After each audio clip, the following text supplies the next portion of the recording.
예, 오늘은 선진 USA라는 제목으로 준비를 했습니다.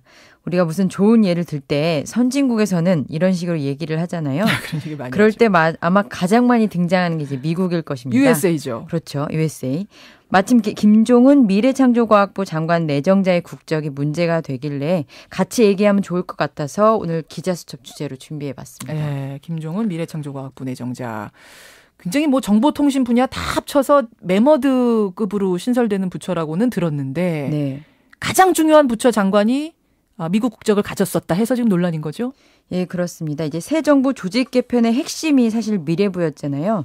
그래서 여기에 수장이 될 김정은 내정자의 경우에는 이제 현재는 이제 이중 국적자입니다. 예. 얼마 전에 한국 국적을 회복해서 법적으로는 미국인이자 한국인인 셈인데요. 이게 논란이 되고 있죠. 네, 논란의 핵심은 뭔가요? 핵심? 일단 능력이 있는 사람이다. 이 부분에 대해서는 이렇게 논란의 여지가 없는 것 같아요. 예. 그런데 워낙에 이제 가난한 이민자에서 성공한 벤처 기업가까지 이제 스토리가 있는 사람이고, 그런데 이 논점은 그가 미국이라는 점, 정확히는 이제 미국의 이익과 관련된 일에 꽤 깊숙이 관여했던 정황이 있다. 이런 건데요.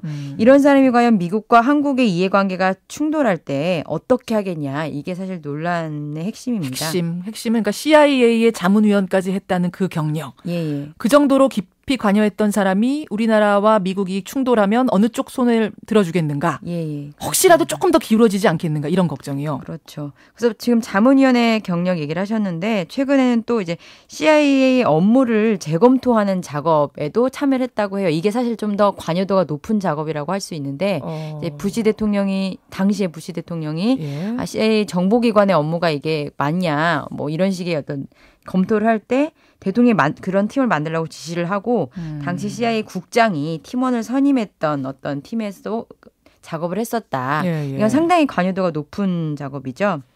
그래서 그런 사람이 그 언론에서도 많이 나왔는데 본인 스스로도 진정한 미국인이 되기 위해서 미군으로 복무를 했다. 이렇게 말했었고. 해군으로 복무했다고 하던가요? 예. 자신의 미국 국적은 포기해도 가족들의 미국 국적은 포기하지 않았고요.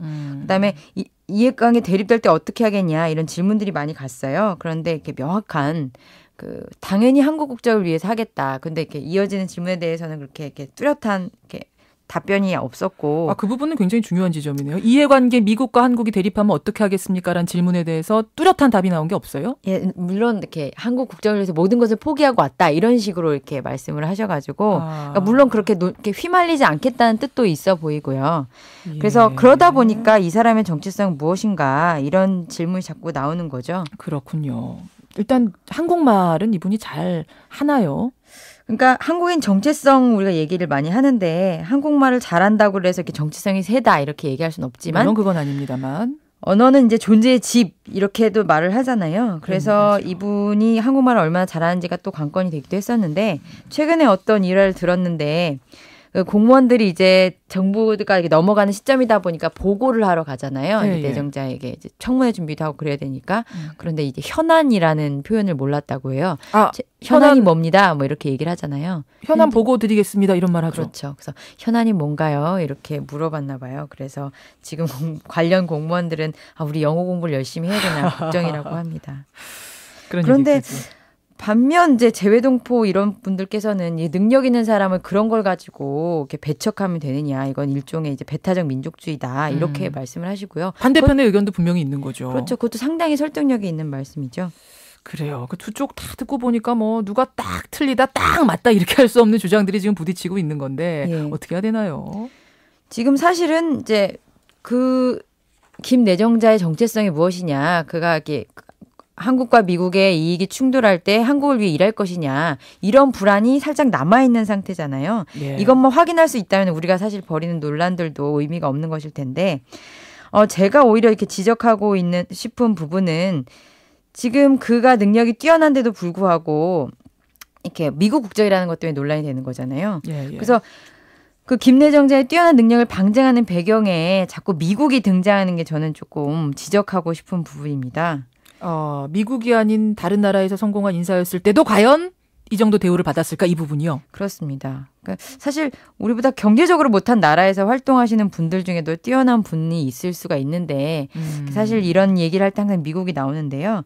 그러니까 미국은 사실 우리나라가 굉장히 동경하는 대상이잖아요. 국적을 얻기 위해서 원정 출산까지 가고 그래서 우리가 굉장히 선진국이라는 그 수식어로 굉장히 잘 쓰는 곳인데 희한하게 선진국 하면 일단 미국이잖아요. 그렇습니다. 그래서 미국에서 성공했기 때문에 능력 있는 사람이다라는 전제가 지금 여기서 설득력을 계속 가지는 방식으로는 안 갔으면 좋겠습니다. 예. 미국에서 성공한 사람이니 훌륭한 사람이고 그런 훌륭한 사람을 장관으로 영입하는 것은 당연하다. 이런 분위기를 지적하고 싶습니다. 그런 논리로는 적어도 흘러서는 안 된다. 예, 찬반 논란 있을 수 있지만 이런 말씀이에요.